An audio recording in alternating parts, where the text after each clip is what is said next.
Hello, everybody. Welcome back to BareRose Garage on another Sunday. Look at that. I finally made it on a Sunday. What's going on there? Looks like we got Mr. Dean Stephen, our friendly Kiwi from way down on the other side. What's going on, Dean? Great to see you, man.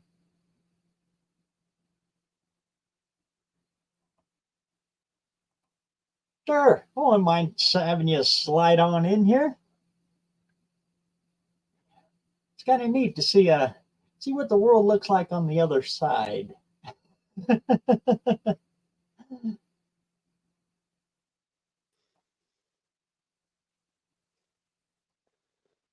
There we go.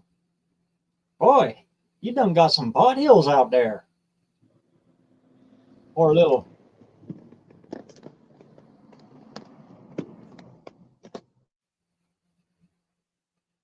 rough on the road there, or side of the road, I see now.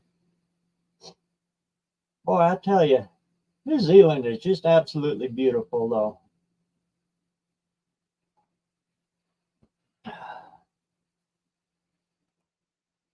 Mr. Unfinished Project, what's going on?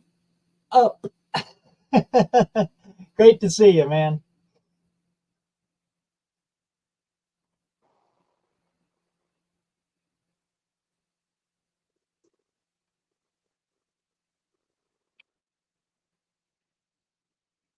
So, what's everybody been up to this week?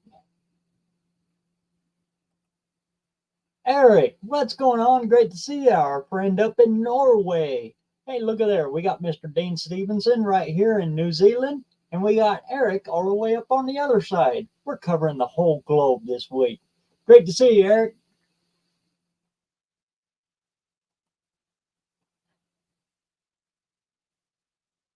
Oh, what does that say?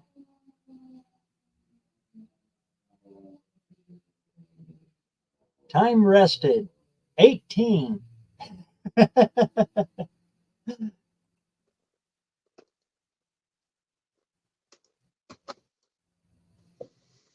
As you've seen in my video, I just put out, I finally got the distributor in the right place on Sir Rat's a lot now. She's running okay. Still got a little dialing in to do on it. You gotta, it's a parts availability problem. We had to make a vacuum advance work.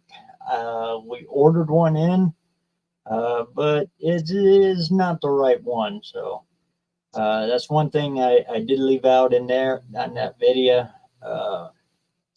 Well, because I didn't have the vacuum advance in yet that we ordered. And when we got it in, the hole that goes down over the prong for on the advance plate, too small. The bends on it were wrong. I don't know what they had it for. We ordered one for a 69 Lincoln Mark III with 460. That's what that distributor came out of. I don't know what they sent us. I don't know what it was for, but well, we made it work. Had to stick it in the vise, straighten the advance arm out, rebend it to match the advance plate in there, and re-drill the hole out a little bit, just kind of wallered it out a little bit so it fits over the pin on the advance plate inside there. Got her all in there, got her to work, but she's pulling a little more than, well, when the timing comes all in, she's almost 40 degrees advanced, and that's a little bit much. So we got some more head scratching to do as we're waiting for our other distributor. This whole process is working around with what we got while we're waiting on our real distributor to show up. We ordered one 2 weeks ago, got it in, and it was dead out of the box. It was broke right out of the box. So we had to package it all up and send it back, and now we're just waiting to get the other one back. I haven't mentioned much about that, especially in a regular video, because, Well, the customer service from this company is actually really good. So I don't want to spread work too much out there that he, crackpot, selling junk parts, all that stuff, because the guy's trying, and well, we're giving him an absolute fair shake on making it right. And so far, he is going above and beyond. So when it comes back in, I'll be able to do a video on the actual distributors going down now.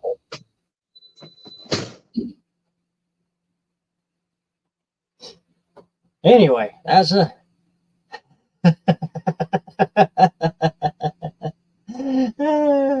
oh, Dean out there playing in the puddle, splash around. Oh, I love old Dean. He's a hoot. Anyway, so that's what I've been doing. Once I finally get her all the way in, then I can dial it all the way in. It's hard to set the carburetors when it's not quite in time yet. Got it real close though. Close enough you can drive it around and not hurt anything. So that's everything I've been working on. Also,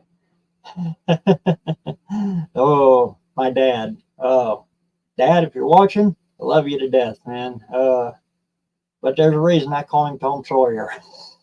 I went over there to borrow his trailer and him because the car I got in the next town over, it's actually one of my dad's best friends.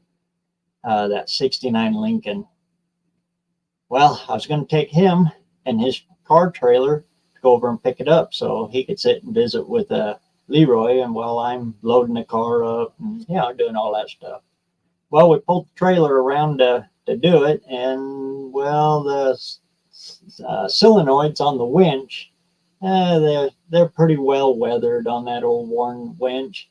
So instead of replacing all the solenoids, we had a Badlands Harbor Freight brand winch sitting in the shop, so went ahead and stuck that on there and pulled the old warren off and modified the trailer a little bit to accept the other winch.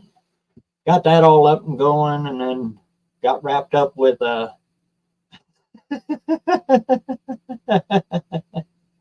Dinas 4. I think that's what that says. That's a good one, Dean.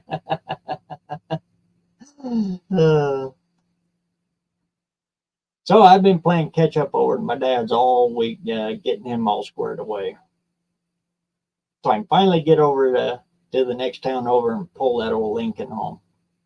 When I get it here, I'll do a will it run video, but that old Lincoln's going, unless somebody wants it, I'll sell it on the super cheap, minus the engine, transmission, and well, if somebody wants it, I'll leave the steering column and steering box in it.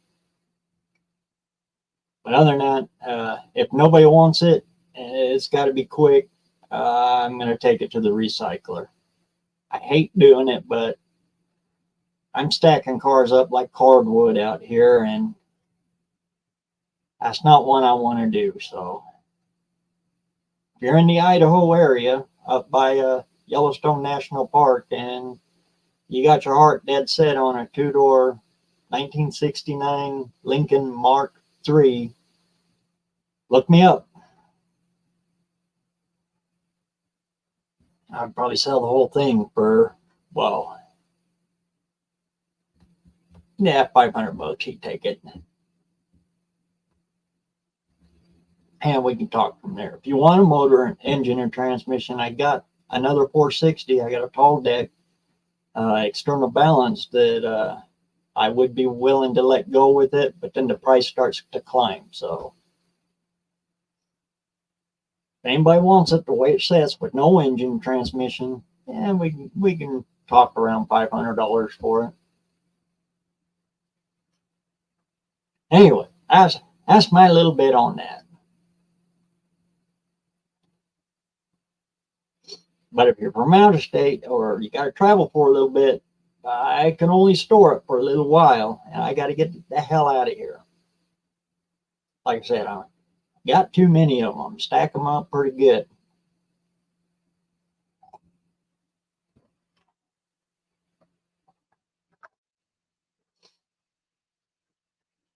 So, like I said, what's everybody else been working on? I like every one of my lives. I got the uh, link posted up there in the chat. Anybody wants to climb on in, click that little link, climb on in. Just like Mr. Dean Stevenson did right over here. That's a little confusing because I got to point the opposite way to point this way.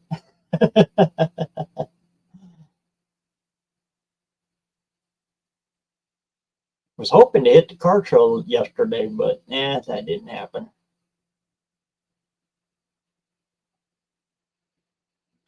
It's warm today, 42 degrees and sloped down School Road, just off the presidential Clinton Gore highway. You got a highway out there called Clinton Gore?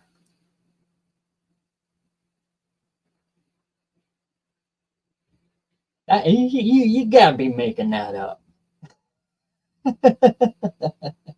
I don't think we even have a highway over here named after them. Or it's all the potholes you see there.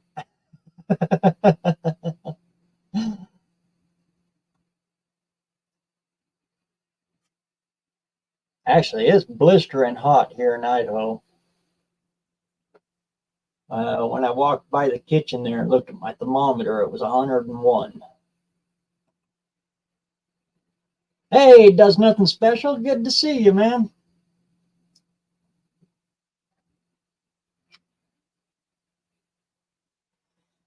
And like every one of my weeks that I come in here like this, I had a whole bunch more planned for this week, but things just got scattered right there at the end and didn't all come together. But oh well, we'll try it again for next week.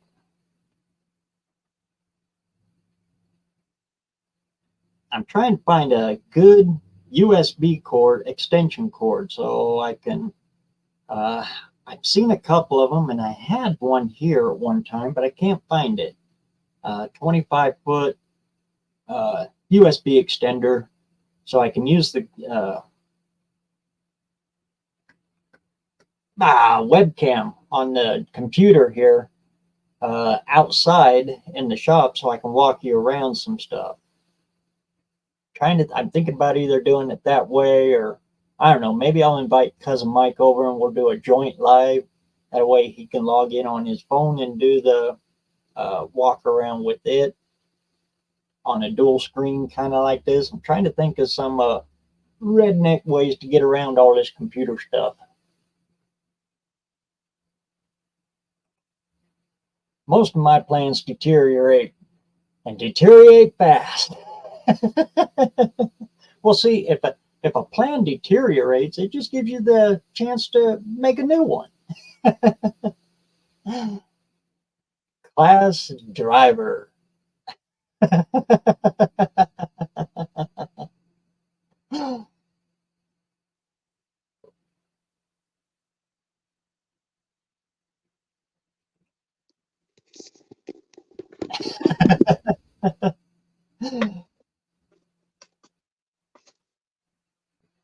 Dean, you're the driver I know that's got the most class. And you drive on the wrong side of the road.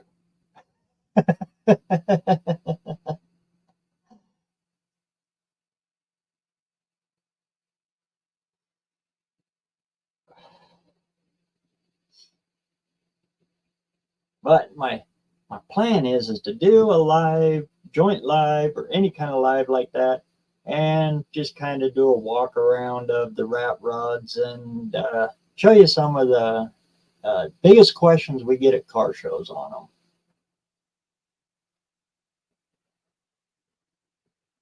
How to set up a straight axle, the different types of setups you can do, stuff like that. And figured I could do it that way and do video on the same, or I just cut it out of the videos. I'm not sure.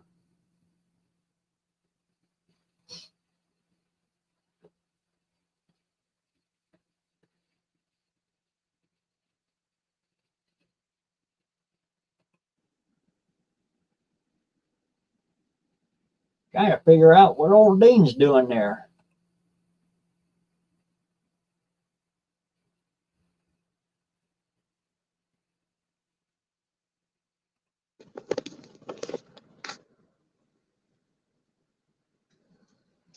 Looks like you're about ready to go.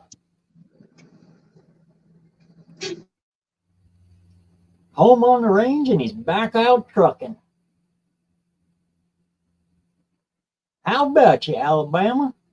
Roll on. Hey, Philip, what's going on? Great to see you again this week.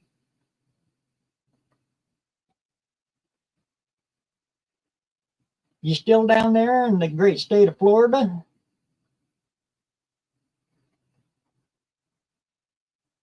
This sounds really weird, but I read a statistic last week that generally the immigrants that come in, well, you know, people moving into our state, I shouldn't say immigrants, from other states, biggest percentage is from California. But oddly enough, people from Florida are moving up here to Idaho in larger numbers. Florida is now creeping up to be our the most people moving into.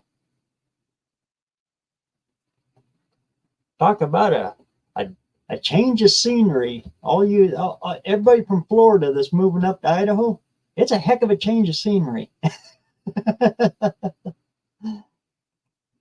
Hey, cousin Mike, great to see you, man. I just watched your short on the crop dusting. That was pretty cool.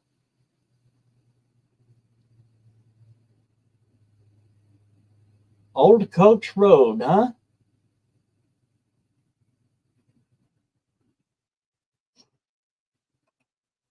Yep, still down there, huh?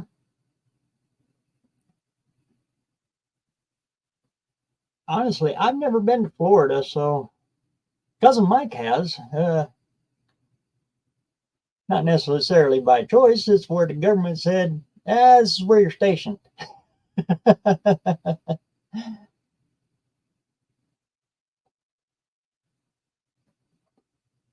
He was down there in the Air Force. Me, farthest out direction I've been is Memphis, Tennessee. I finally crossed the Mississippi, even though I just hit the other bank. That's about it.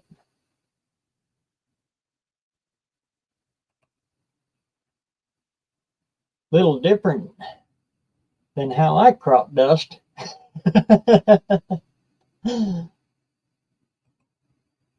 Lots of people are moving to Florida as well, but get a big surprise after they get here. Yeah, I bet you it's the humidity that really pops them in the face as soon as they show up. Of course, where you're at, it's a pretty good location there in Florida.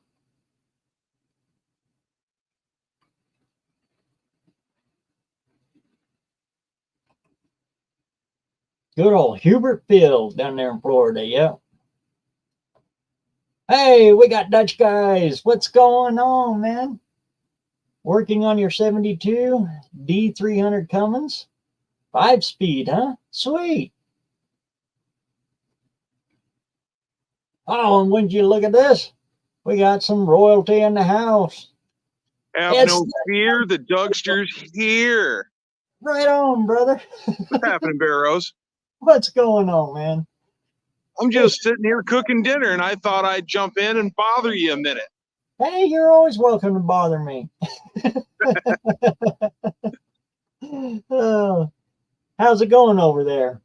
Oh, it's going great. Got to go to a, believe it or not, an old garage that's been closed for forever. The buildings got sold, and they said everything must go free. Come get it. Really? Yeah, it was an old 60s and 70s repair shop. And yeah, Oh, they sold wow. off everything that they could have sold, but everything else that nobody wanted, now it's free. Just come get it. And I mean, people came there in droves. It was Oh, kind of scary.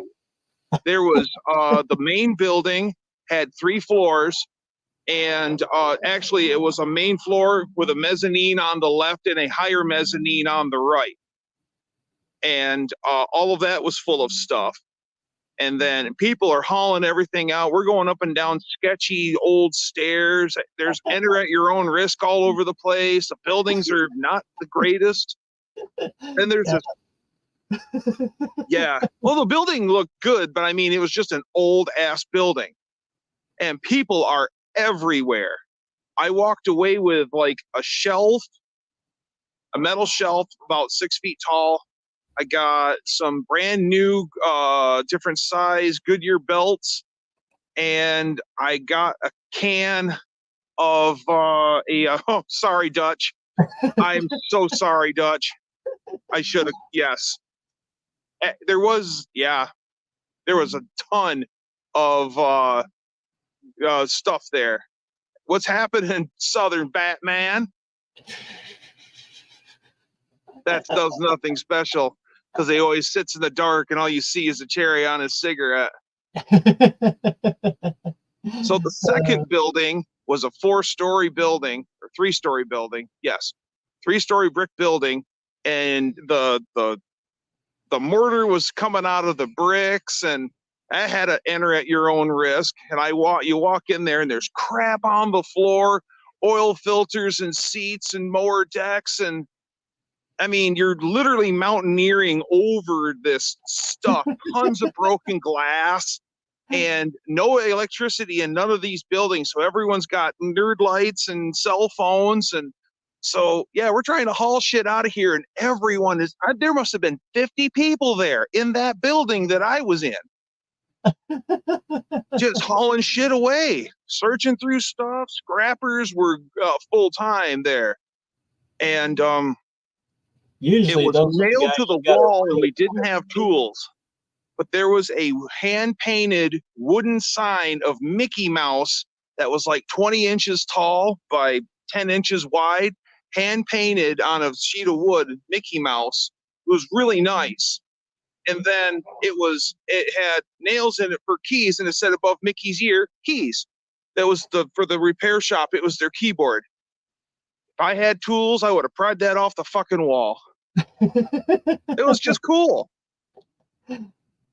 So Way yeah, I cool. only walked away with a few things, but a lot of the good stuff was already gone.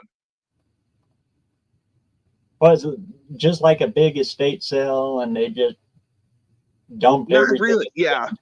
Yeah, the buildings were sold finally. Right on, Dutch. Never been west of the Mississippi, huh? Crossing the Mississippi is a big deal. It is. It was That's a big river. one of my biggest goals. Thanks to the No Name Nationals, I finally did it. Nice. I am looking forward to the No Name Nationals. That's going to be a blast.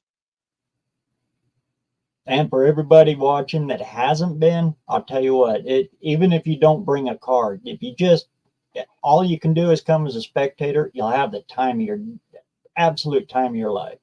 Oh, yeah. There. Give you a better backdrop. It's an event like no other event. There is no pit pass, backstage. It's just open. Everybody can go wherever. You can talk to whoever. Right.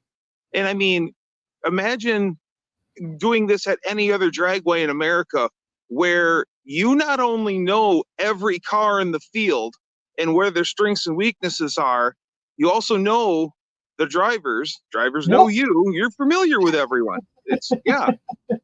It's because, you know, imagine having that luxury at your local dragway where you just know everyone. Yep. It's unique. I think it's a really great idea. Oh, hey man, cool. We're driving on the wrong side of the road.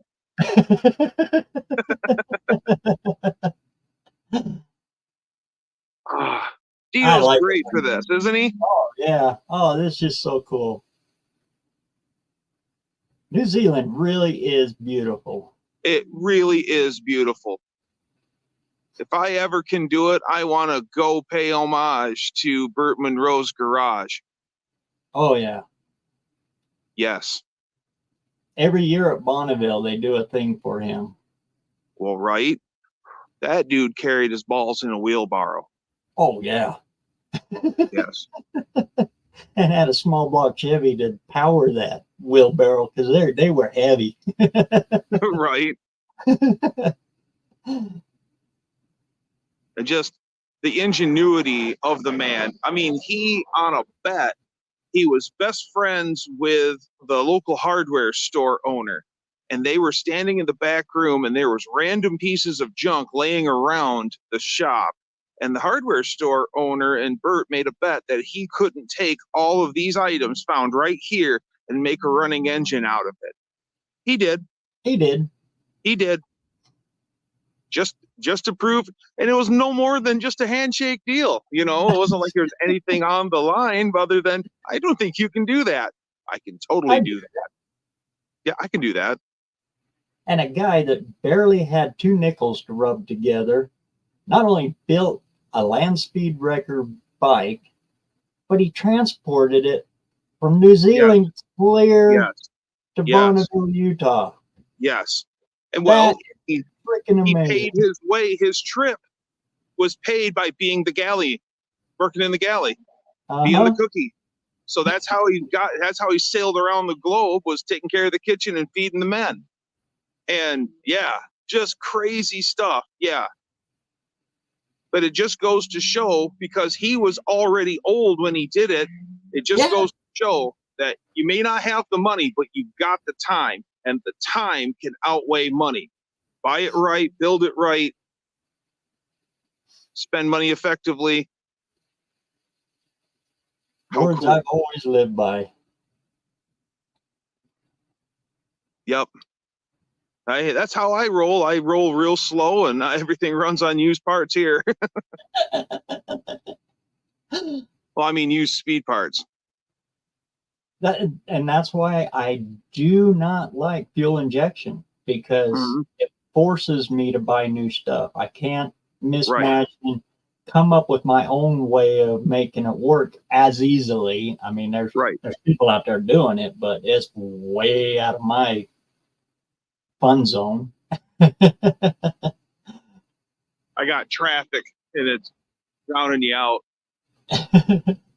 Usually it's pretty quiet here at the house. Okay. I'll get caught back up here in the chat. Right on. I think they need to add autocross at the No Name Nationals. Now that would actually be pretty cool, but boy, that takes up a lot of space. I think that's a little bit bigger than the pits there'll handle.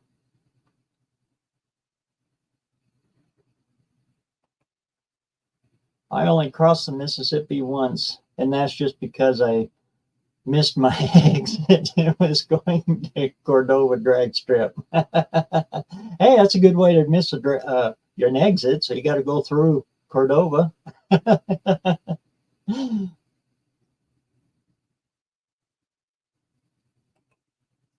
I've crossed all the things, been about everywhere in the world. Yeah, the military just kind of sent you everywhere. I just read the message that Dutch sent me, and yeah, Dutch, I'll be getting in touch with you real quick, my guy. Ooh, sounds like a treasure hunt. Where are we headed? Expressway? Expressway?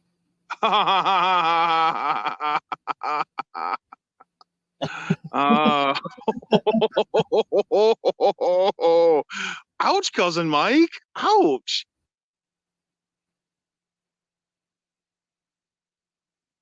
Yeah, it's usually a Chevy tow truck that takes care of them Dodges and Fords. Oh, I had to get one in there.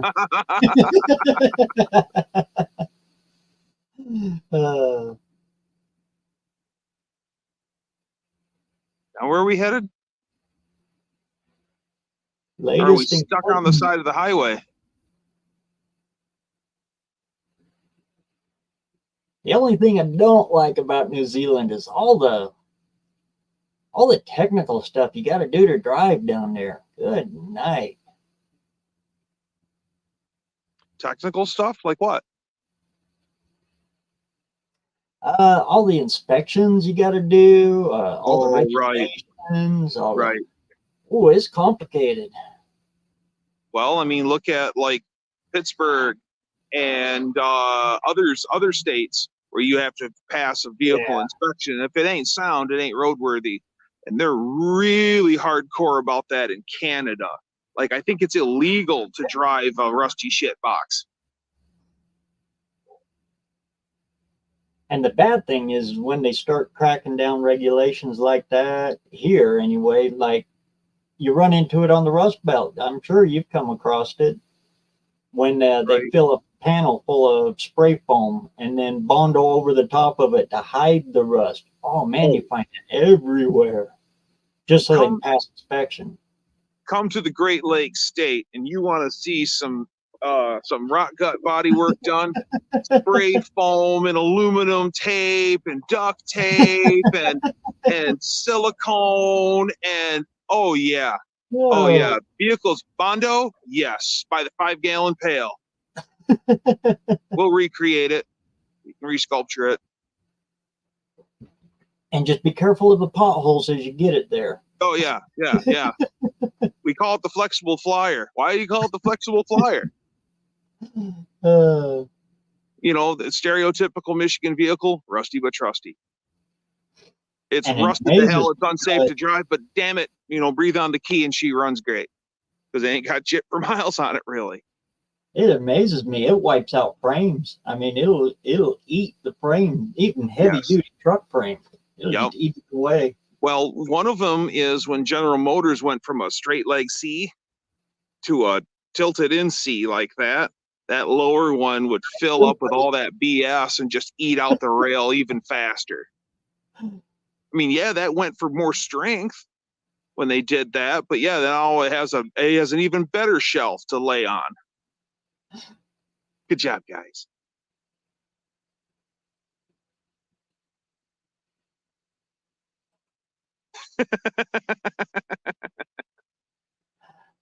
See you, Dutch. Dutch. Great seeing you tonight. Thanks for stopping in, man. And I will be getting in touch with you, Dutch. Yes. Yeah. Oh, Landon, he's got his tool bag in the back everywhere he goes because you never know when you come across a junkyard you haven't been in yet. Well, the sad thing is I always carry a toolbox in my pickup, but my friend turned me on to that sale and then come and got me. And then so just jumped in his truck and I'm like, got tools on you? At least pry bar, long screwdriver, something? No. Because if we did have some tools with us, I could have taken apart shelves and made them easier to handle, and I could have hauled out way more shelves. Could have got that Mickey, a whole 9 yards right there, yeah. Yeah.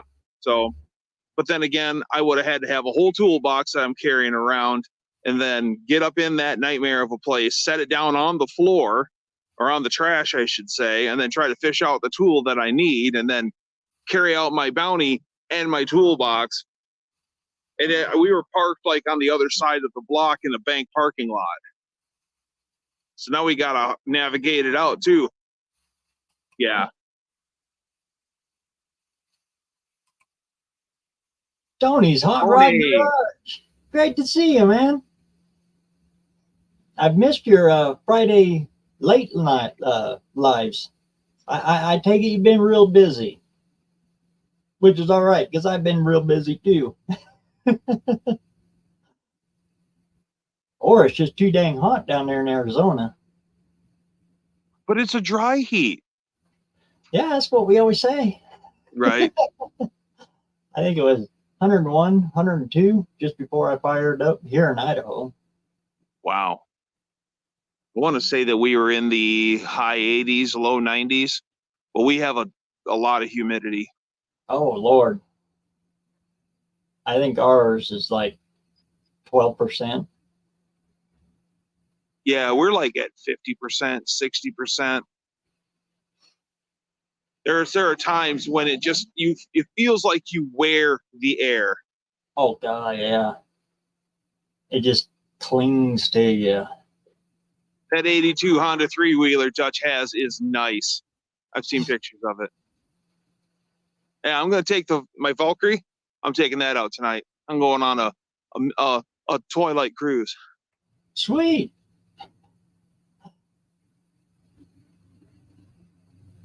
That was the craziest thing I remember. You'd be driving, it'd be 100 plus here, Right. and riding the bike, but you go by a field that's sprinkling, got the sprinklers out and rolling, Yep. and all of a sudden, boom, it'd be like 70 degrees. Yes. And you go from to whoa, brr. Yeah, exactly. Or hot summer night, you're riding and then you go down into a little valley and you feel the temperature change. It gets a lot cooler. And then you come out of the valley up on the other side and you're back into the heat again. And you're like, wow, that was kind of cool. It's like riding through a wall, a heat wave wall. Yeah. It's kind of unnerving, like thick fog on a motorcycle. I never cared for. 84. Oh, he's in clicks. Top speed run. 92. Ooh. Breaking the law. That's how I used to slow my grandma down. She was the little old lady from Pasadena. She had a Buick. Oh, what the heck was that? Is a mid-90s Buick, and you could push the little button on the dash and it'd switch it to kilometers. Oh, yes. So I'd get in there and switch it over to kilometers, and she'd be, these people are driving too dang fast. Look at this. I kept it down under the speed limit that way. My dad had bought in the early 90s, like an 85 Toyota 4Runner, and it had the 4-cylinder in it, 5-speed, and it was a Canadian built truck, so it had a kilometer speedo. So Dad's checking it out. It was in a major city north of where I grew up. And Dad's checking it all out, and he goes, "Oh, the window's down, the truck's unlocked." So he pokes his head inside, and he looks at the odometer and goes, "Holy crap! Look at the miles." Oh, wait a minute, it's kilometers. Okay. Yeah, that was an interesting truck. It was set up like a trail rig. It had 2 bumpers, front and rear. Had little wire grates that snapped over the headlights and the taillights. Had big steel step bars with aluminum step plates on it. Had a special roll bar in it. It had a racing seat that held you in, and it had a pistol grip shifter ball and custom stereo speakers. The thing, when my dad bought it, was set up like they took an off-road rig and they made a mall crawler out of it. It had baby moons on it and low profile Eagle tires, and they were like 10 inch wide all the way around. Oh man. Yeah, it just looked so wrong. I mean, the moons were beautiful on the truck, but it just didn't fit the truck. Later, my dad put a set of white wagon wheels and some, all season, all terrain tires on it. That thing was a sharp rig. It was like a charcoal gray. I hope you're feeling better, Tony. Hope it was just the heat knocking you out and being that busy.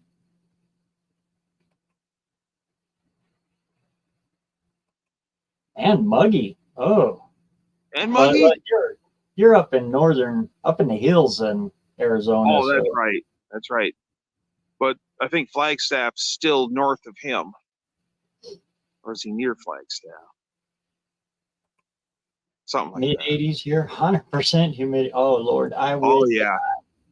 Oh, yeah. He's wearing the air. Yeah.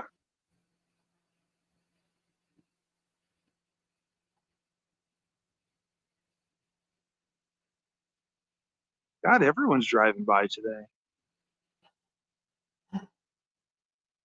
Oh, so Kim, what do you call a vegan with diarrhea? Salad shooter? A salad shooter. I had to think about that one a minute. Right?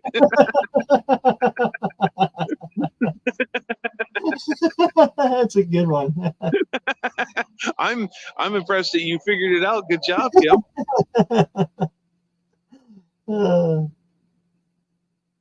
Oh, looks like we got Mr. Lars in the house. What's going on there, Lars. Mr. Lars? Good to see you.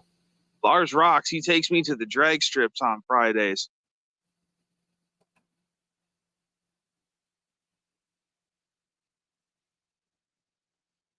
Damn. Man, he's part of the left lane club permanently. Ah, 6%. What's going on, 6%? Good to see you.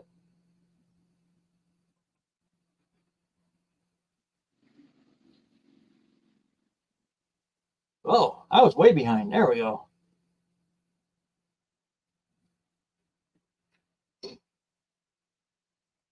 Yeah, well, because Mike had a pop-up camper video just go hog wild. Is that the one where he actually closes it up, how to lower the roof? I think it was the one where it pops it up. Oh, okay. Hit that one at just the right time, and the title was like good. That. Description's good and tight. Boom, that sucker went wild. Right? I remember a friend of mine's grandparents, their camper folded up.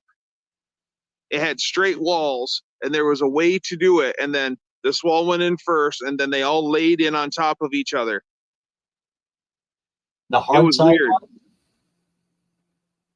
Yeah, it was a camper. I remember those back in the, oh Lord, I have no idea when. They were the older ones, though. Yeah. Yeah, this thing was ancient, but it was in perfect condition. Gramps and Graham used it all the time and took excellent care of it. One of those things. Like garage kept from day one. Yeah, it was older than dirt, but it was in perfect condition. Even though it was well used. He bought one of those old original teardrops, thinking that, oh, this would be a good light little, camper to pull around. I think he had a little Toyota mini truck at the time. Those things are freaking heavy, though. Yes, they are. Yes, they are. Weigh as much as like a regular bumper pole. So a guy taught me the terminology for those little campers. He's like, think of them as kitchen appliances and food. You have canned hams and you have toasters, and then you have aluminum Twinkies. Was it shaped like teardrop? Canned ham. No, it's tall and it's narrow. Oh, you mean the toaster? I like aluminum Twinkies. I think they're the best.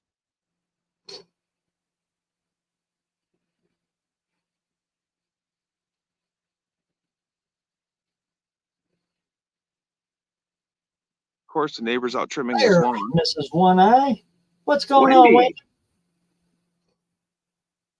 Reach over there and poked on once. Or is he hiding under a Valiant?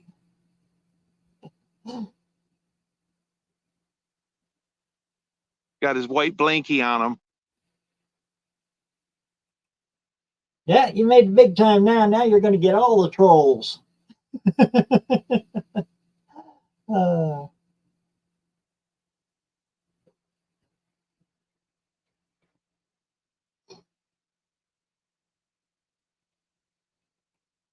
Have haters. So does that mean you've arrived when you have a hater? Is that it? Wear that like a badge of honor. Yeah, that's right. I've achieved hater status.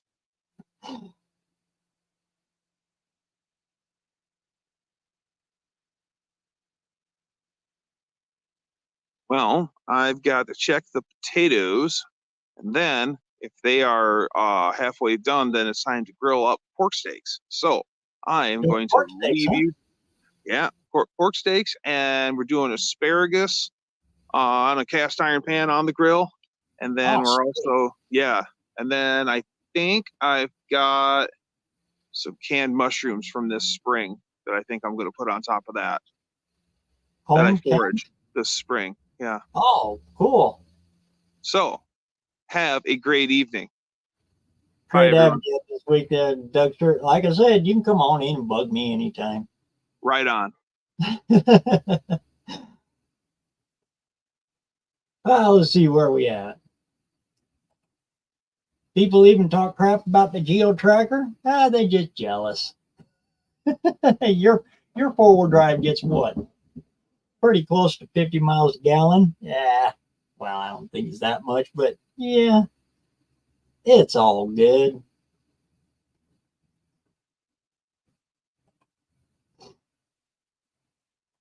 And like I always said, a Geo Tracker, that's like a side by side with a heater. So you're perfect, man.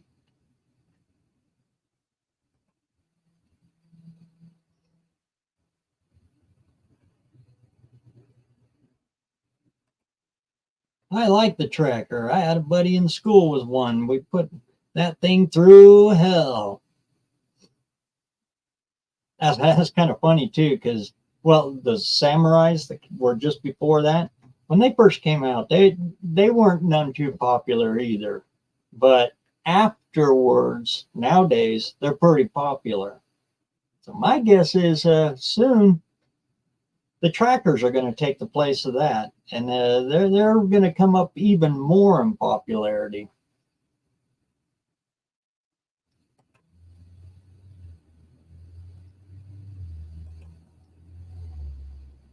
That it is, and the price was unbeatable. That thing sat there at old Wayne's place for, good Lord, probably 10 years. All it needed was a clutch. Well, and was it third gear? So, yeah, third gear is pretty much non existent, but ah, it's a manual. You don't need third. Just hold her in second a little longer and go straight to four.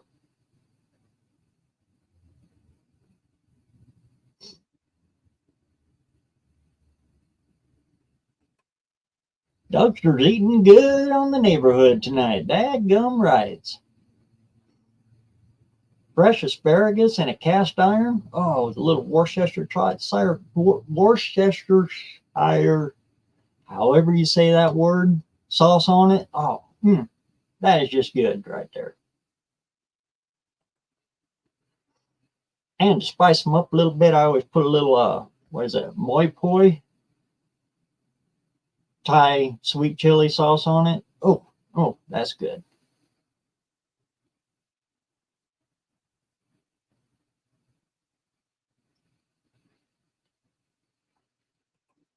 Renegade, great to see you again this Sunday.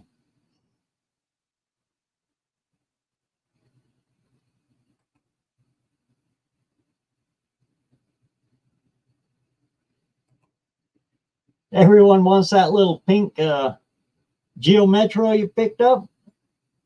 I tell you what, you done got one heck of a deal on that. I'll bet you can sell the scooter or moped or wherever you want to call it. I know it's not officially a moped because you don't actually pedal it to start it, but that little scooter, I bet you can sell that for more than what you paid for both of them.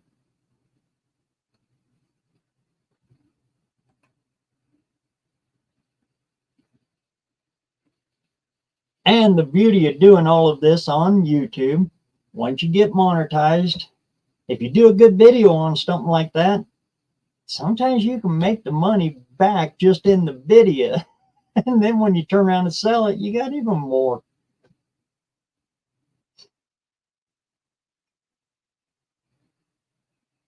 Sometimes you got to get real lucky, but sometimes it works out that way.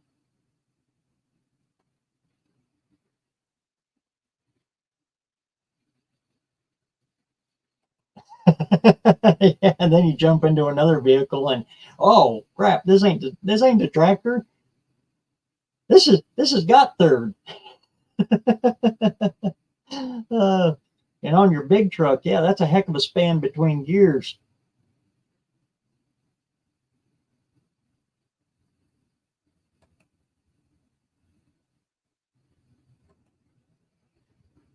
Watch your sister, Sauce.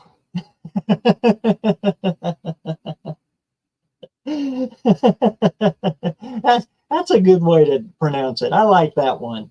Watch your sister, Sauce. That's a good one, Mohawk.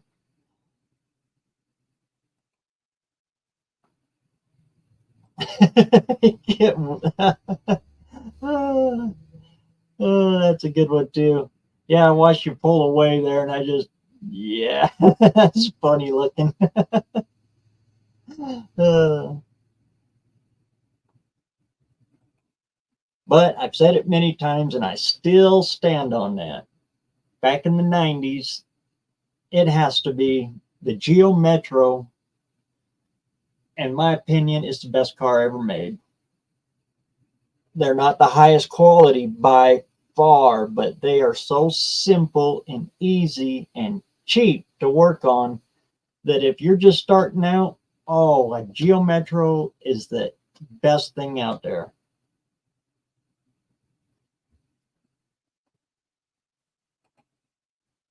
No problem, Philip. Great to see you. Those little the 3-cylinder ones, not the four. The fours are a little bit more money, but those little 1 liter 3-cylinder, they just run and run and run and run.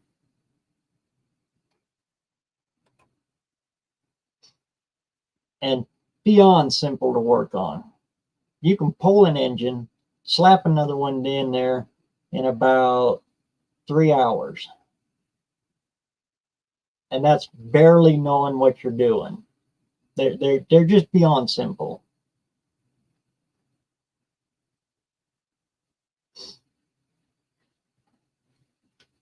And the price to rebuild one, if things do go bad, is actually extremely affordable.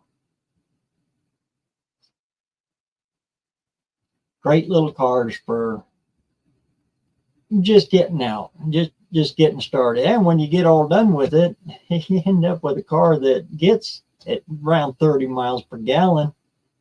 That saves a lot of money for a big block Ford.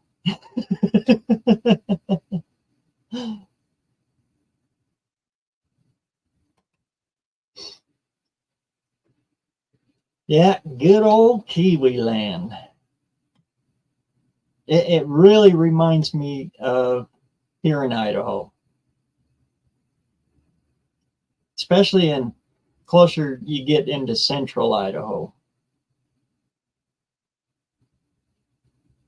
But here I got to look at that on in a mirror because it's all backwards down there.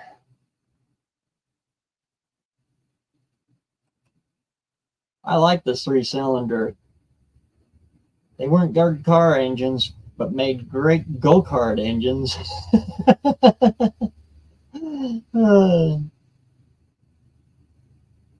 Yeah, you can drop the whole cradle out, build a little go-kart out of it, and that sucker would fly.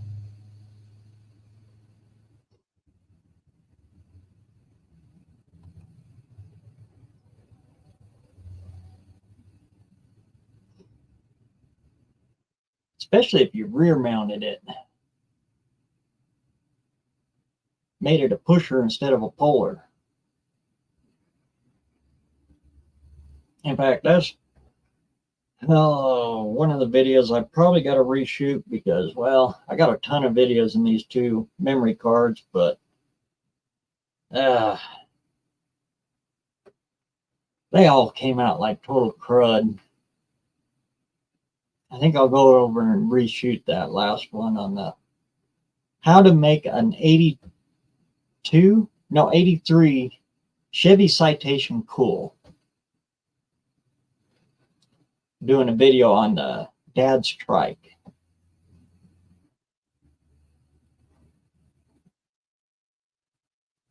And that's exactly what we did, or Dad did. I was living in Boise when he built that. But he took the cradle, whole engine, transmission, the whole cradle out of a Citation. And I'll explain in the video the reason he used the Citation for it. And then built a trike out of it. The forks are for a 80 something CB Honda.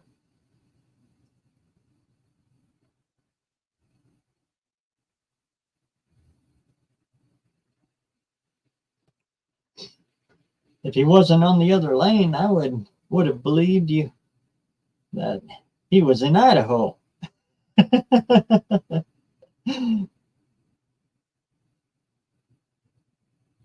Yeah, up around Cottonwood. Well, Cottonwood's got a lot of fields in it. Trying to think of another town. Council. This looks a lot like Council, Idaho here. Or Cokeville, Wyoming. It kind of looks like this too. That's right on the border of Idaho.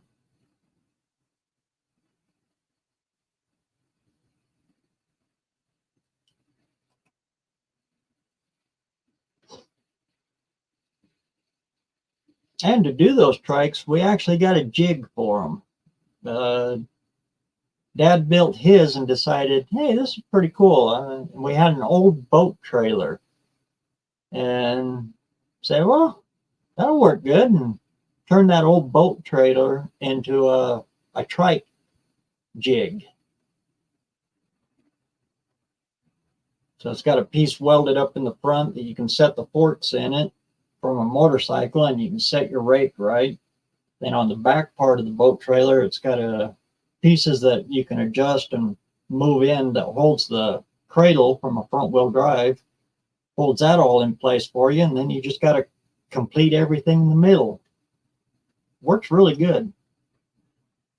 And being a boat trailer, it's got wheels on it, so you can wheel it out of the shop and wheel it out of the way when you got something else come in.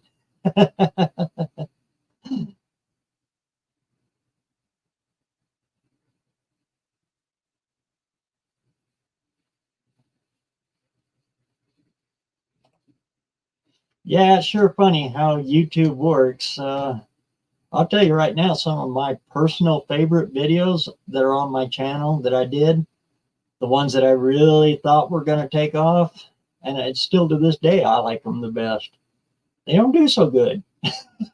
But the ones I just, right off the top of my head, just go out and just, this looks like a good video, or good Lord, I haven't put a video out in a little while, just run out and do a video on this. Oh, what am I going to do? I'll talk about a C6 tranny. Okay, there we go. This is a quick little video on this. Bang, that sucker will take off. But the ones I put all the thought in and I'm actually kind of proud of, boom, flatline. It's just the way YouTube works, I guess.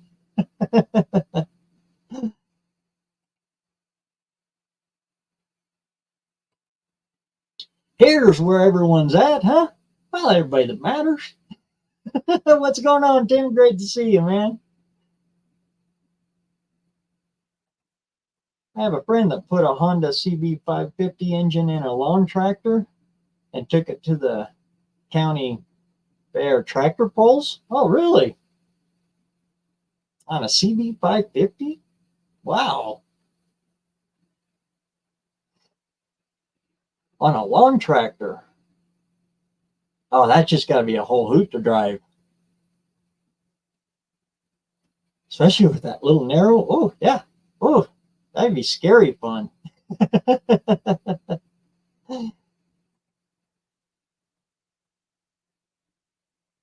Growing up, we had two dune cycles. Dune cycles were like the first three-wheelers. But the engine sat behind you, and yet they had a fiberglass seat on them, and then they were a trike style off-road trike thing, kind of funny looking. But we had two of them, and one didn't run, so we pulled that off, and I had a little Honda 90 or no, Yamaha 90. Little dirt bike, late 70s model. But the bike was trash. So we pulled the engine off of that little motorbike, stuck it on that dune cycle with a positive, live axle in the back. Holy cow, I drove that thing everywhere. And it never had brakes. We never did put brakes on it. And thinking back, I'm actually glad we didn't, because that taught me the value of downshifting in a hurry. But I get it stopped because of that. It taught me how to use the throttle and the shifter to stop it, and I could bring it right to a stop. I had to. It had no brakes.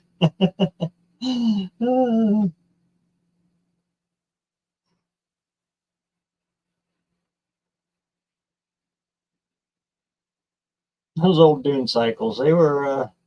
I think you could still find pictures of them on the internet and stuff. They were out in the 70s. A lot of guys would hop them up by putting snowmobile engines on them.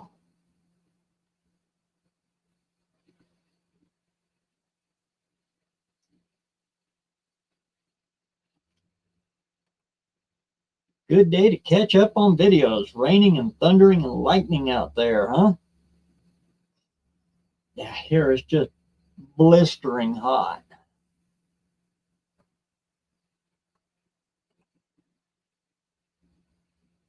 Same here. Any videos I make, do nothing but do a couple of videos on small block Chevy and it takes off.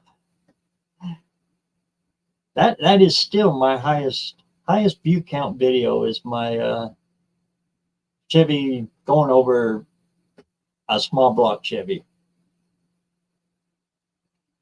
What to look for to find out if it's a 350 or a 305, 302, whatever.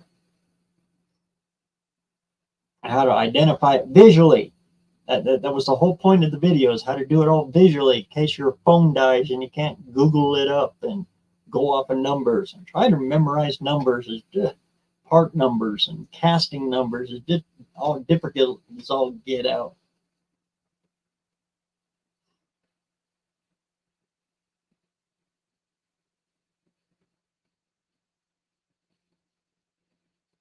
I don't know about you guys, but I'm a lot better at memorizing shapes than I am of memorizing numbers.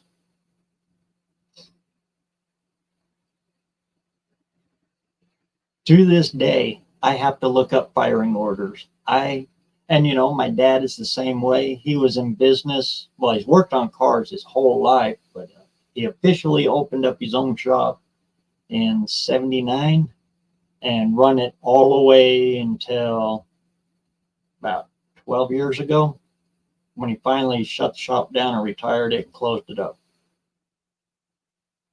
But he never did memorize firing orders because we worked on everything, absolutely everything. There's too many to memorize.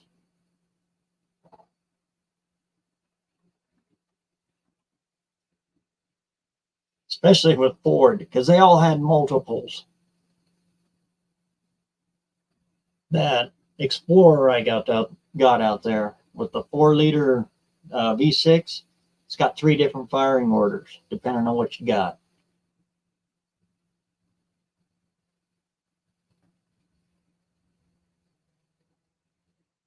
.302s, yeah, 2 different firing orders on those. Even from the same year, 89, 90, 91, yeah, 2 different firing orders. And I think more, probably more. Difference between an SO and an HO. HOs use the regular standard Ford firing order. The SOs had a different one.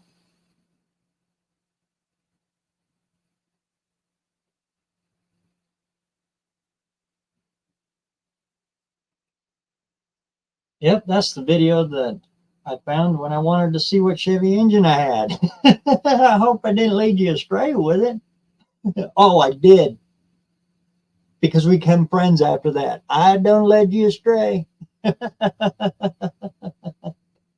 Uh, but that's another hidden benefit in throwing a video out there. You get to meet all these good people like Philip and all of you guys. I never would have met any of you if I wouldn't have just put out a video. That's how we all met.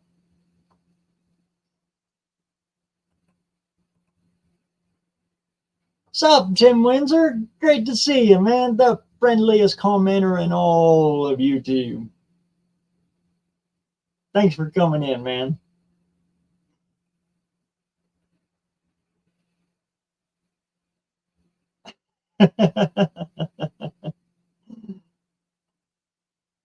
The only number I memorized was 8675309. Oh,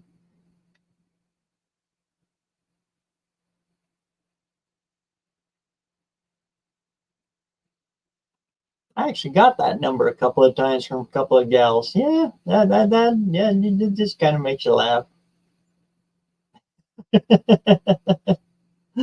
uh,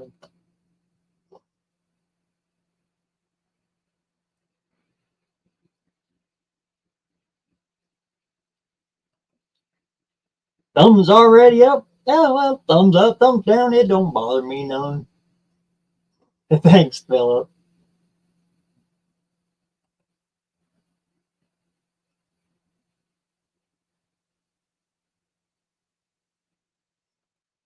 Yeah, that came from cousin Mike.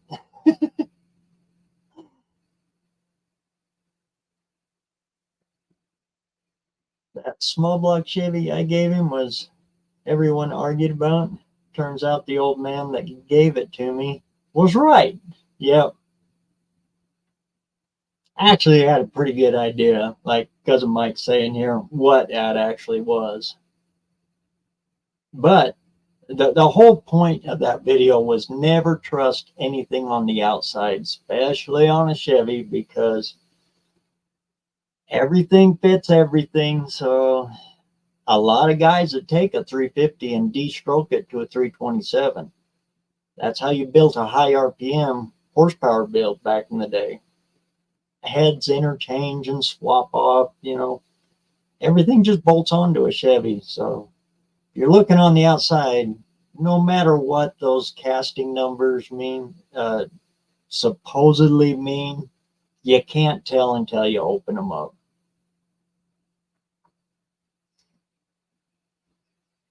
And 99% of everything you look up on the internet is about the cars. It's not about the trucks. One of the biggest ones in there comments that I got on that video was Chevy quit producing the 327 large journal in 68. No, they didn't. They kept it going all the way through the 70s, but it was only offered in truck stuff.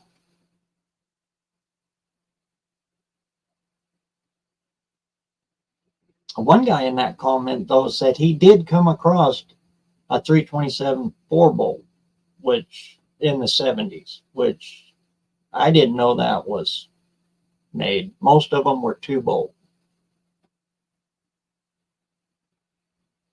But the exact same casting numbers as the 4-bolt 350. And the cream of the crop, the 302 that was only offered, that one was only offered in one, the 69 Z28.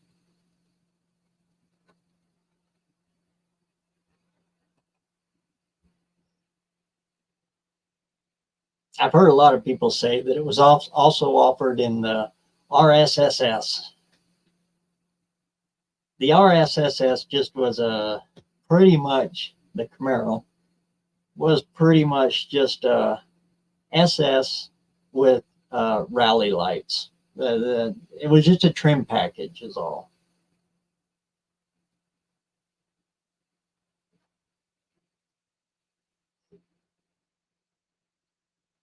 But I don't get involved with that stuff. I have a good friend who swears up and down he's got a 68 RSSS because it's got an SS gas cap on it. That gas cap will fit anything. I could pull that gas cap off that Camaro and put it on my pickup truck. Call it an SS. I keep asking him about the VIN, but he's never said it.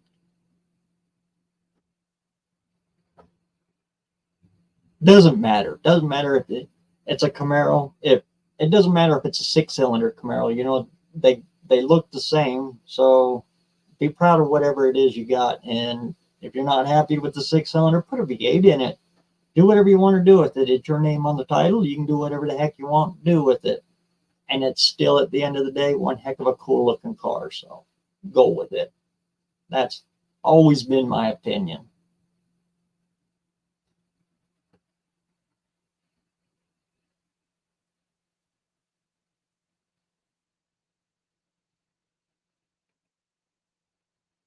It will look good with a tunnel ram and a Muncie, and that's exactly what's going to happen to it.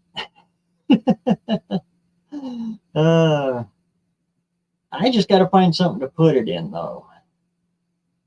I was batting around the idea of putting it in that 58 300, but I don't think so. I think that one needs to be in an open engine.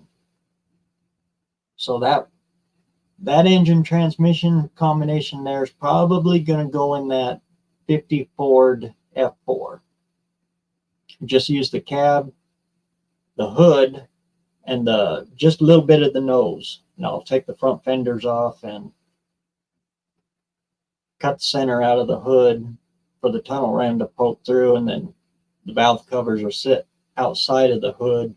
So it'll be kind of a hoodless, kind of a not hoodless, another open wheel hot rod. I think that's the direction I'm going to go with that one.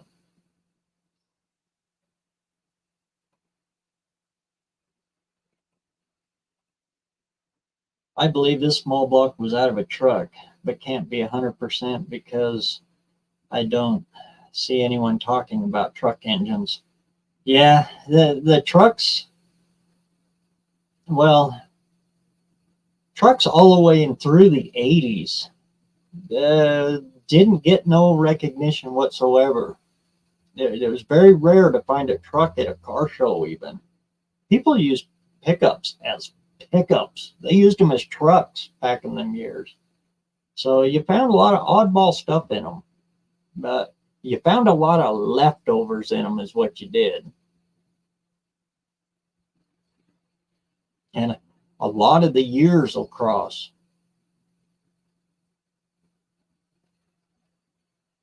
A big example of that is when one of my other videos, I'm talking about whenever I'm talking about a Chevy, you'll notice I say Series 1.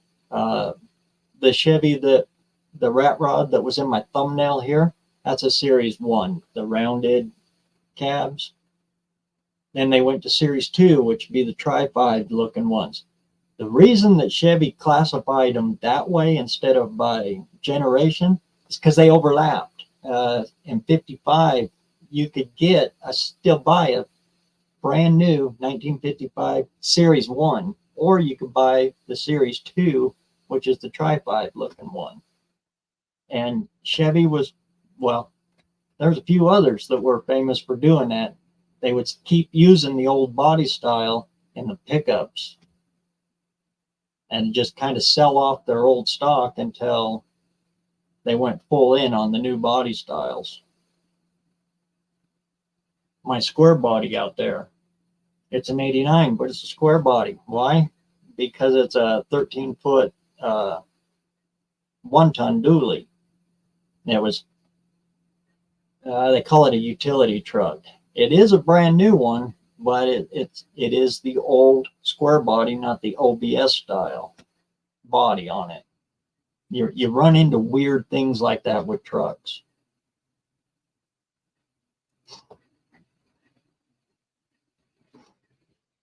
Like I said, I'm pretty sure that's what GM was doing. They were just using up all the old cabs. It's got a real funny looking nose on it. It's got single headlights instead of dual headlights. The grill was all busted up, so I just took out the rest of it. So now it's got no grill. It's an ugly looking truck, but that 13-foot flatbed comes in awful handy.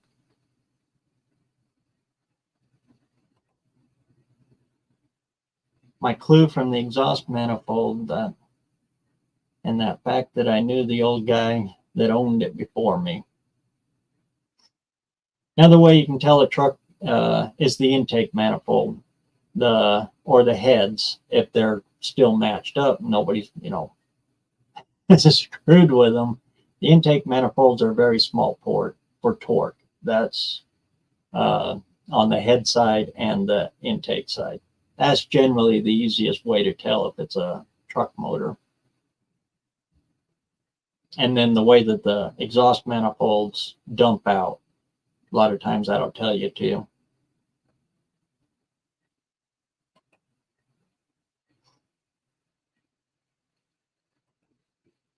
Chevy, I don't think did it, but I know big block Ford, 429, 460. Generally speaking, there's a couple oddballs, and Cousin Mike's got one that is complete oddball on it on his 429. But generally speaking, the truck exhaust manifolds are actually bigger than the car ones, because in the car they were fighting for more room. In the pickups they had more room, so the exhaust stock ones actually flow a little better if you get the pickup ones. The car ones are tiny. I think they're actually 2-inch exhaust comes out of them on a big block Ford. One of my favorite engines, the 385 big block Fords, 429, 460s. But really, Ford did everything they could to limit that thing down. Little bitty, like I was just saying, 2-inch exhaust and a big block. A 400 CFM carburetor on them. And then 8 degrees retarded timing chains. Yeah.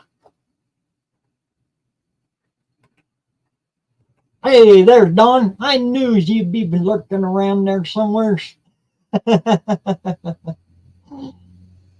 Good to see you, man.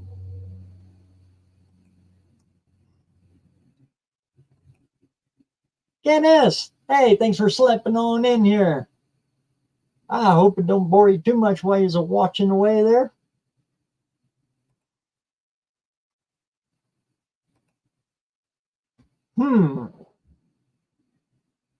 You love to lay the temptation down, don't you? A pink one at that. That would look pretty cool. That little small block and a pink 58, 59 Studebaker Lark.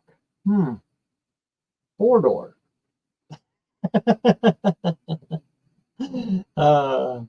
Friend of ours has got 2 of them.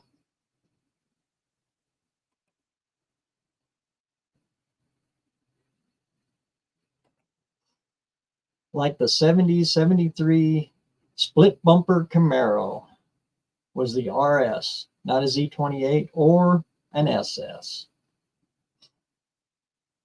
And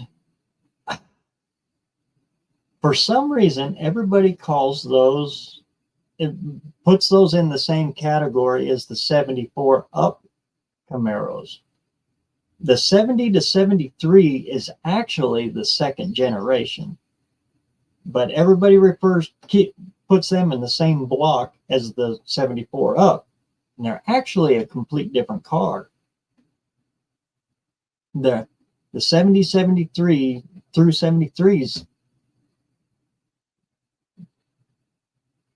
and you can put the split bumper on any of those. That is something you could do with them. But yeah, I love those years of Camaros, but everybody classifies the whole shebang as second gen. I never did understand that. I'm still on the hunt for one. Now, it's for my friend Pete at a DIY auto school. If any of you know one that's on the cheap, get a hold of my friend Pete over at DIY Auto School. He's looking for one. That's one of his dream cars.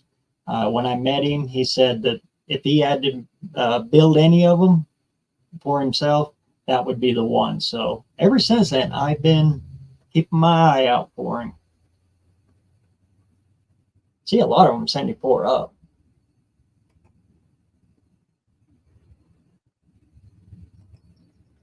Same with the Chevys in 48, two different body styles.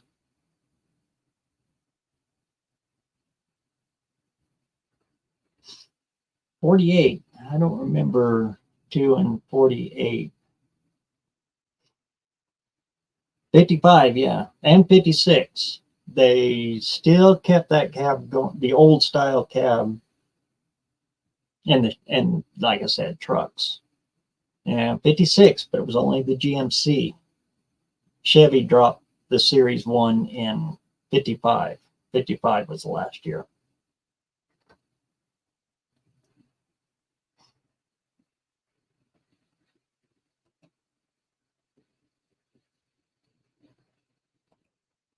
I have a video on the exhaust manifolds. I don't know, I've seen those manifolds in trucks. And like I said, people crisscross and double match those things all over the place. We've got a special tool just for Chevy exhaust manifolds. It's a spreader bar that goes in and you tighten up the screw in the middle and it spreads those manifolds apart. You can go a little ways, you can't go a whole lot. And it's a good idea to put a little heat on the manifold as you do it, because those dadgum things will boop, pop in and they're impossible to get started back on there. Best thing Chevy ever did is put that crossbar on the exhaust manifolds, because they would pop in this way and they would pop out of alignment. Those old exhaust the ram horns, oh good lord, ram horns will warp all over the place. Now look at there, we got some more royalty in the house. What's going on, Doc? Great to see you this week. What the heck am I watching on the second side of the screen there, BareRose? That is the great land of New Zealand. Mr. Dean Stevenson's giving us a peek on what it looks like to drive on the wrong side of the road, way down under. Good to see you, Doc. Bored on a Sunday evening, waiting to get to work. Week started again.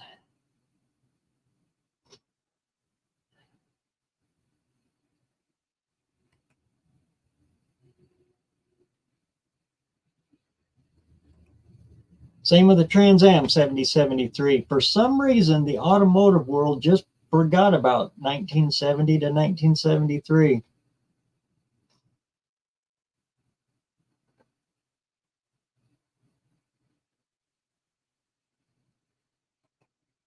The dark years.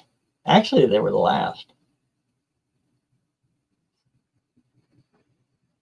I think Chevy was the one that pushed the envelope the longest before they went smogged.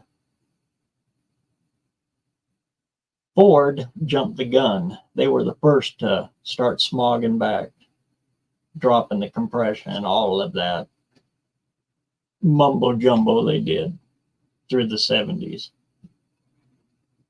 72 was the last good year, non-smog year for Chevy. Actually, the heads that came on the 72 pickups weren't that bad. Those 194s.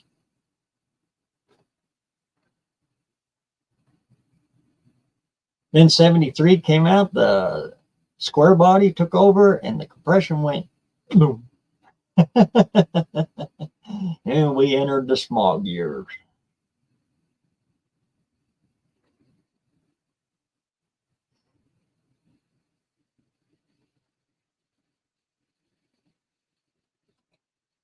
The big difference is the back window glass. Oh, okay. I see what you're talking about now. 48, that was first year of the 5 window.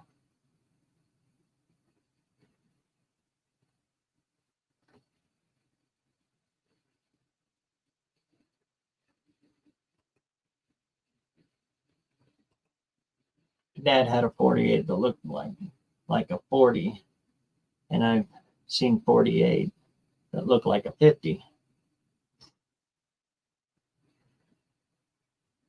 48 through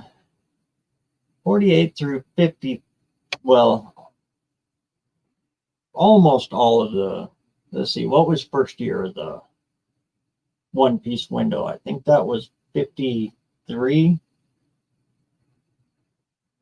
No, 153, 54. 54 was the first year of the one piece window. That was actually by government mandate, which blows me away because after that it was regulated that all cars had to have curved glass. It's for glare. That's why semi trucks, you see, got the big. They're a little bit outside of those rules, but that's why they have the big visors on them. It's not to look cool; it's to cut the glare off of the flat glass. But you look at a Cybertruck; it's got flat glass on the windshield. It just always struck me as weird. Or maybe it's not completely flat. I don't know. I've never put my hands or even looked at a Cybertruck that was sitting still, and really, I don't want to. But yeah, it was 54 was first year for the one piece windshield. And then they got the parrot beak grill on them.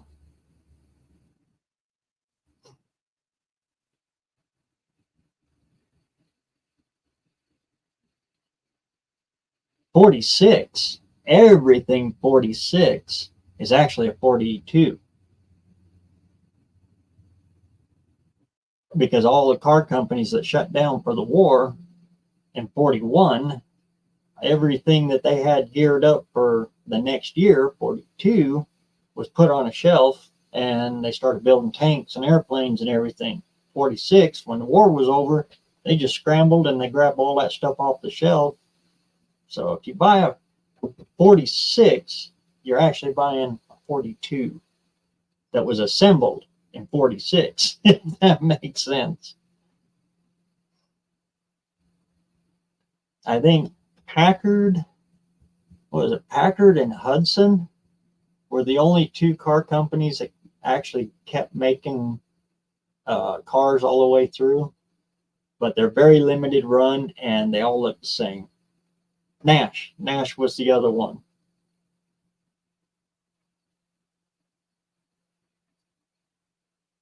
But they didn't change the tooling, so they all look the same. And those old Packards, they were used for like officer cars for the military and stuff like that.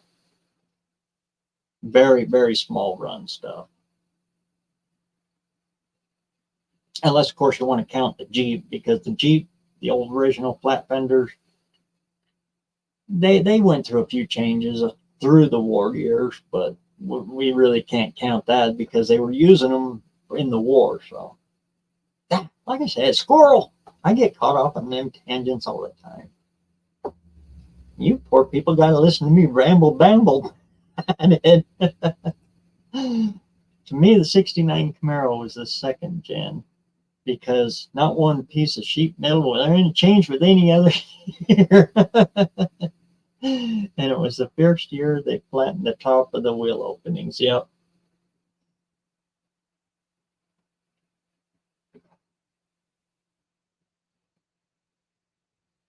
My dad and his best friend used to race a 67. that was a funny car. My dad's very good friend, and it's the guy that cousin Mike bought that tracker from and that Bradley from. He's a good friend of all of ours, old Wayne. Anyway, a good friend of his bought a brand new, right off the showroom floor, 67 Camaro. It was painted blue with the white racing stripe on it.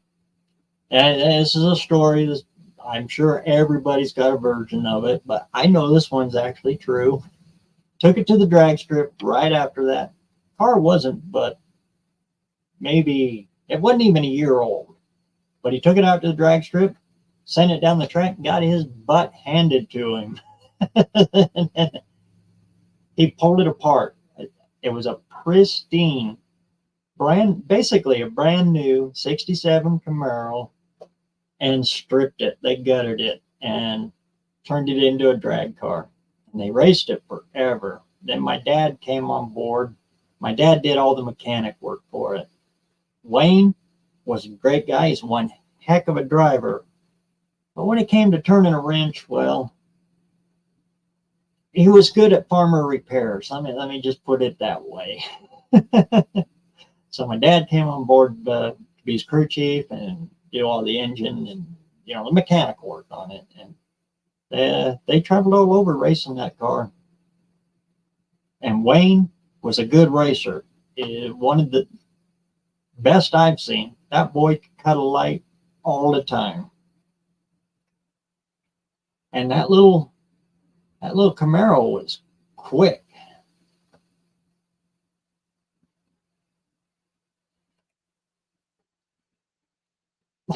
But the reason I know that, go back to that story, like I said, I get too many squirrels going on. But that when that guy, the original owner of the car, passed away, he had it in his will that Wayne was to have the car because they were partners on it, and they, drove around, and Wayne was the driver of the car because, like I said, Wayne was good. And so he had it set that Wayne would get the car.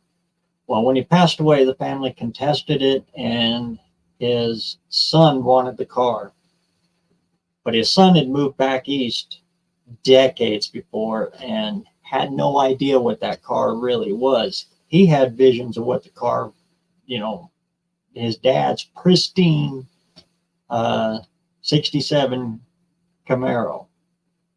Well, it was back and forth like that on who was going to get the car and who was going to get what. So my dad took all of his parts off of it. Wayne took all of his parts off of it. When the guy came to get the car, it was just a shell, pretty much just a rolling shell. So he made a deal with Wayne, and Wayne got the car back, and then they put all their stuff back on it and went out racing again with it.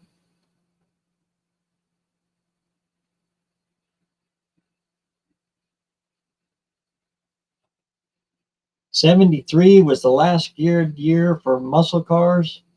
Yeah, 73 was a stretch. That was a pretty good stretch, I'd have to say. I don't have many favorites in there for actual muscle car, but I would have to say, in my opinion, the best looking ones were Mopar, 73 Mopar, especially the Cordoba. I really like the look of the Cordoba, if you could call that a muscle car, for 73. Actually, 73, my favorite cars would have been two, and they're cars that people hate, but the Maverick and the Vega. Those are my two favorite cars from 73. Because they were super light, super small, so you could put, and they were pretty easy, relatively pretty easy to stick a V8 in them, and it didn't take much horsepower to get them to zip. So I like the Vega and the Mavericks of those years. And it's kind of weird to say now. I even like the Mustang too. And that took me a long while to come around to, but yeah, I like the Mustang too for those.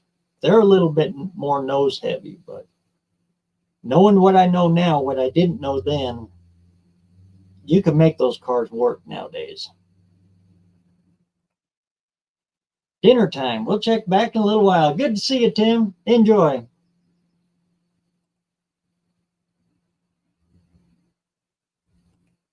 No problem, Philip. Thanks a mil for coming in, man. You know you're always welcome in this old big old rowdy crowd.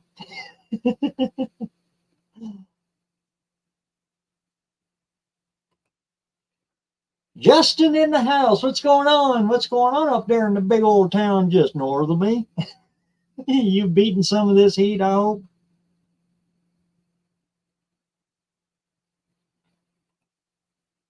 Just one thing. Hey, you got one of the best YouTube commenters looking on you now. Tim, he is one great guy. Where I've been? My father-in-law come up from California and spent almost 2 weeks with us. So that's why I was a little absent there for those 2 weeks. We were busy showing him all of Idaho. We went everywhere. In fact, we went by you, Justin. We took him on the big loop.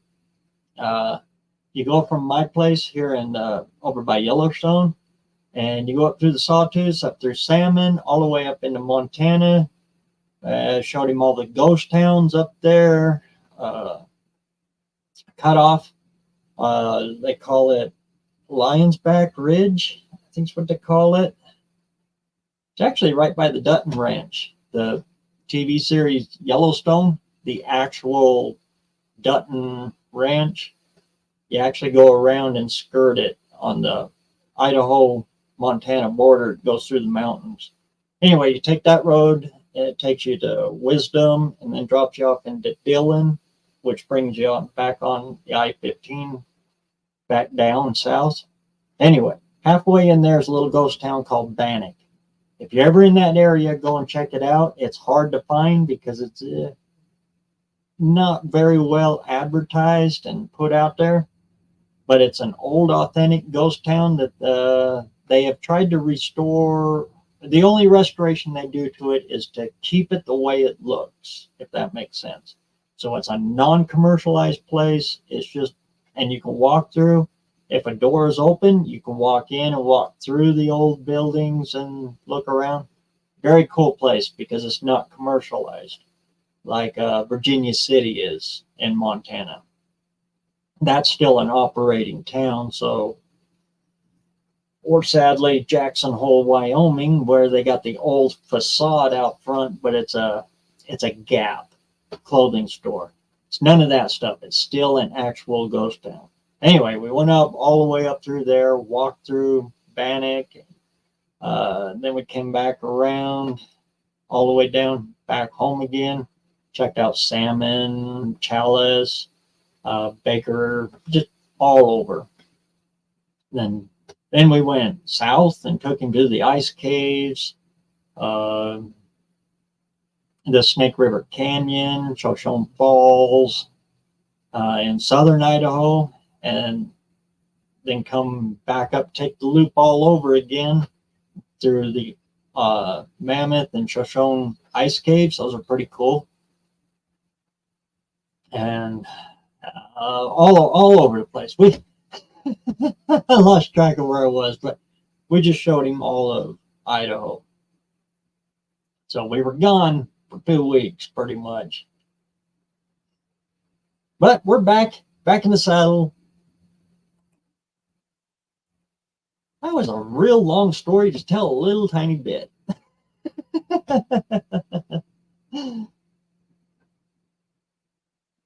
But I think I got him done convinced that Idaho's a place to be. I think I'll bet you in the next few years he's moving on up here.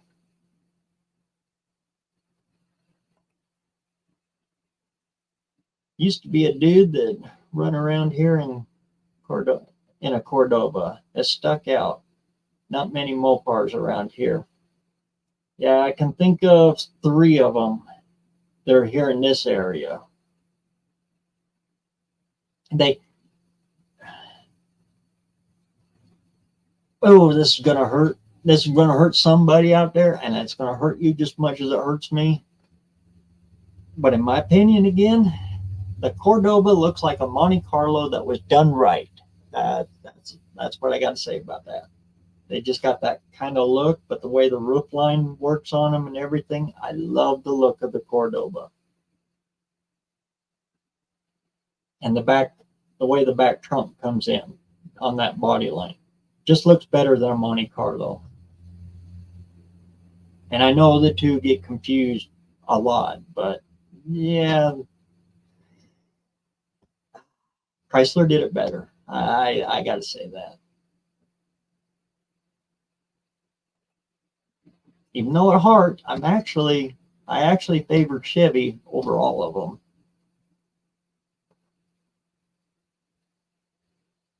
In general.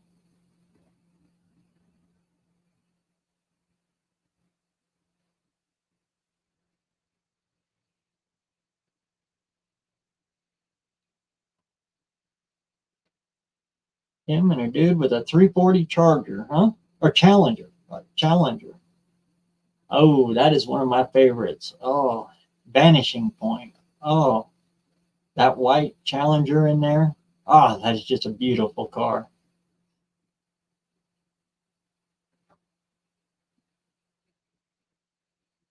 Chrysler does have a lot of cars that I very much like. But where they fell short was in the interiors. I never liked the look of a Chrysler dash or their steering wheels and the column. The steering column in a Chrysler just turned me right off immediately. And I don't know why. It just, the way the key goes into the side there, it looks out of place. Yeah, that's it. They always looked out of place for me.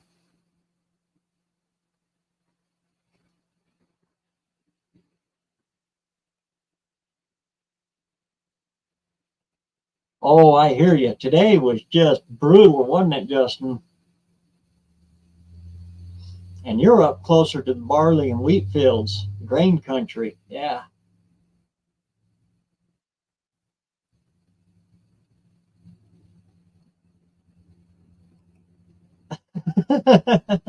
Oh, by the time we rolled by your place, I think it was about 1 o'clock in the morning.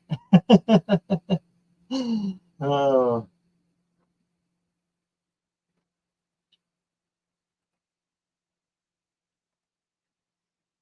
I had a rare 71 Maverick Grabber. There you go.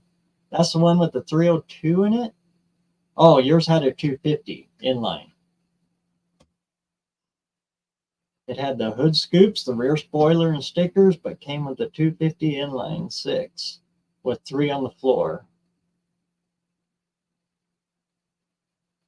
The one I was thinking of come with the, I think it was a 302, not the 289. But it had the little V8, little Windsor in it, bucket seats, but I think it still had the 3-speed in it.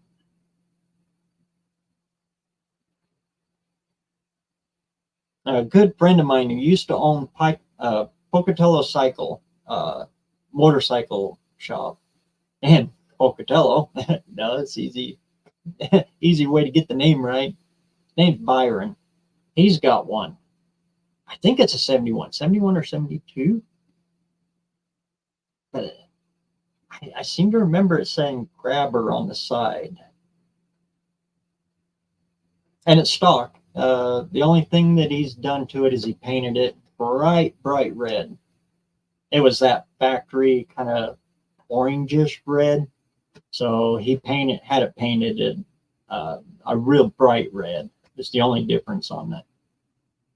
He's had that car since well, not high school, but I guess you could say college years, even though he didn't go to college. He took over the motorcycle shop from his dad, and He just retired a bit ago. Beautiful, beautiful little car though.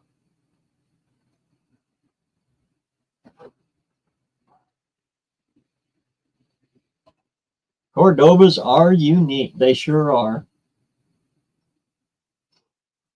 And that Corinthian leather pleather that they had in the interior. Actually, I like the seats in a Cordoba. And the dash is, it's okay. I'm trying to remember the steering wheel in them, though. Did they have the great big safety horn button that stuck out about that far? They were cone shaped, kind of like, yeah, Ford was guilty of those too. Really weird looking horn button that kind of stuck way out. It was like looked like a chest pad or the end of an eraser or a pencil, you know, the eraser is sticking out the end of the steering wheel. I'm trying to remember what Chrysler had that. But I do remember the dash in a Cordoba, and they're not too bad.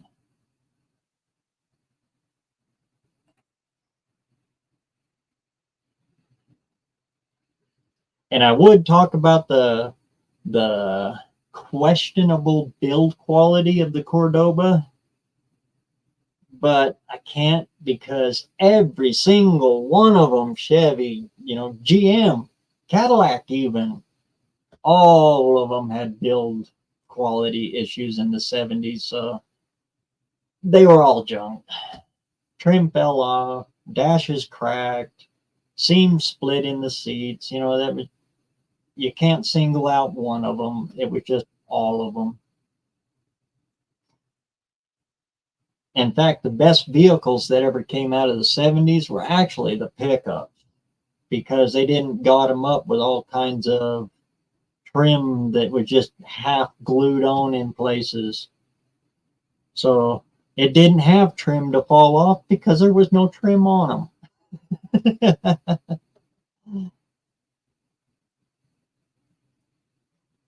And when it came to the pickups, I got to hand it to Ford. That they had the best looking pickups of the 70s, in my opinion.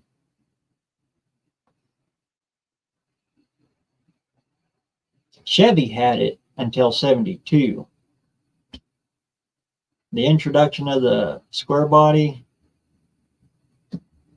I love what people do with them, but that just never was a truck that excited me. I've had many of them.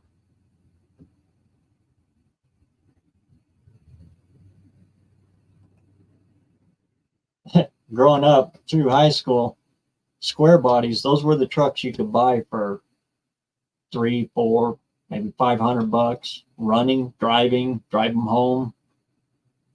And they would rust out. Oh, especially a 73 square body. Oh, you ran away from those screaming if you were scared of rust because they had no drip rails.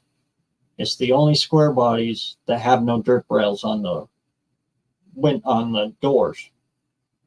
So all that water, because of the questionable build quality back then, the weather stripping was just horrible.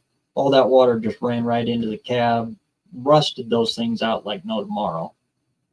74, they have drip rails back on it, but they're riveted on. You can see the rivets on the outside. And actually, it was a factory recall. So some 73s you'll find with that 74 looking riveted in drip rail because it was a factory recall. So you took it into the dealer, and that's what they would do is they'd put that afterthought drip rail back on there to keep the water out. And then back in the 80s, they said, hey, that was actually a good idea. Let's take all the drip rails off everything. Yeah. And they got it to slip on past. I like drip rails because when it snows out here and it thaws and it snows and it thaws and it freezes and trying to get doors to open that are frozen shut, it's just impossible. but it's got that drip rail on there, kind of a little shelf that protects the door, so you can actually open it. Doors don't freeze shut on these old classics as bad. But no, let's take the drip rail off. Let water run down in there, freeze up solid, and then let's top it off with a plastic door handle that you got to pull on. Yeah. That's a combination for a new car, right? Oh, yeah. Push the rewind. Okay, get back on track here. I found out he had a 340 after he ate my Cutlass alive at the light one night. The 340 is actually one of my favorite engines. The 340 and the 383 Chrysler.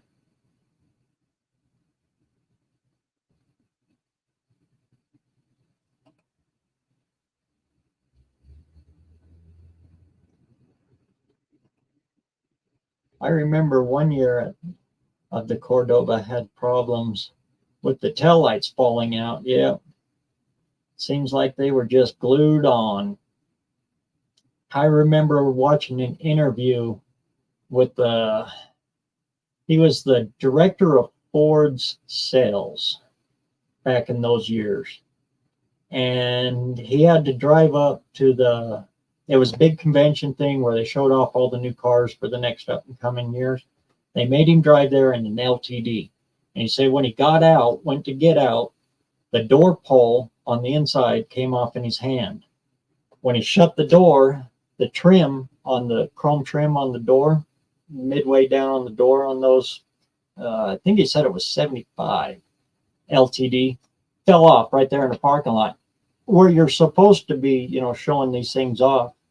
And he looked over at a guy with the Cordoba and the taillight was hanging out and one of his trim pieces was hanging down, hang on just by one, spot too. Yeah, it happened in those years. It just, it was horrid.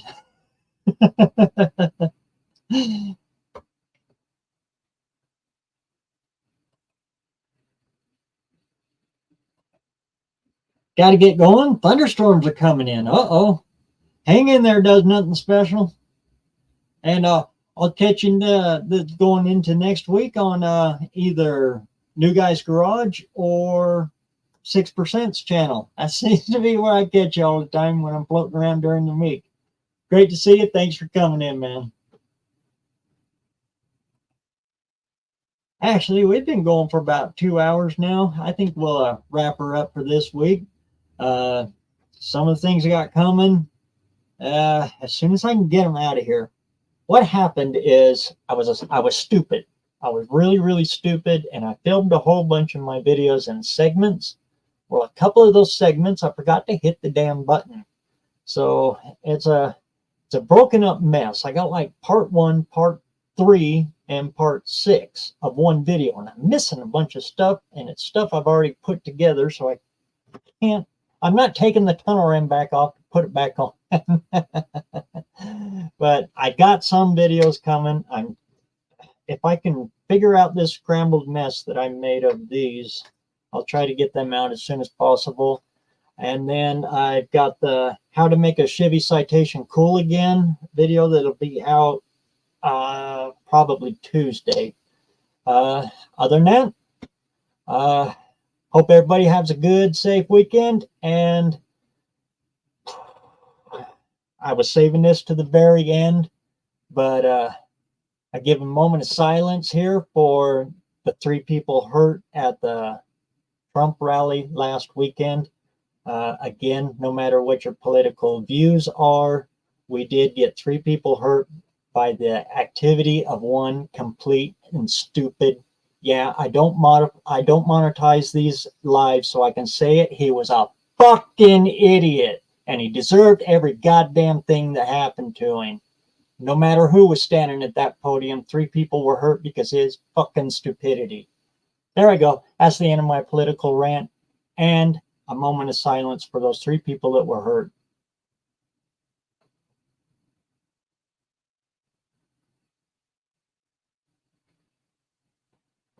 And with that, get out there and get some metal hot. And remember those that are out there. We'll catch you on the next one. See you next week.